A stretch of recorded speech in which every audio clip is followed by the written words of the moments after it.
Саламатсыздар ма, құрметті осы Арман Мырзаның оқырмандары, жалпы қазақстандықтар. Міне бүгін мен ойламаған жерден, әуелі Алла, содан кейін өзім әпкеме рахмет айтам, осы кісіге жазып, Аружанға рахмет айтам, сіңілім айтпақшы бізге тауып берді. Осы тапты сізді? Иә, Инстаграмнан тауып. Міне Арман Мырза, көп рахмет. Мына сол жағымыздан жүре алмай, грыжа, позвоночник бізде не бар? 8 көзімізде. Протрузия деп сөйткен МРТ-ға түскенде. Мына сол аяқтарымыз тартылып, мойын деген бұра алмай. Қазір келген еді, қазір рахат міне.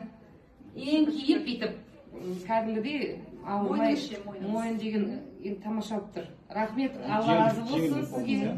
Иә, халыққа қызмет етіп жатсыз. Өзіңіз ауырмаңыз.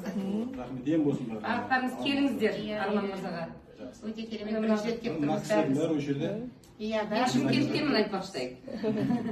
Міне барлықтарыңыз келіңіздер, қазақстандықтар, өзіміздің қазақтарымыз. Осы кісіге келіп ем алыңыздар. Өздері бәрімізде міне қалай болса тұрамыз, қалай болса отырамыз, қалай болса жүреміз. Соның бәріне осы міне бірінші Алла, одан кейін осы кісінің себебі болып. Ем болсын, Сізге денсаулық берсін, рахмет. Иә, шипа берсін барлықтарыңызға. Аман болыңыз, Арман Мырза. Жан сая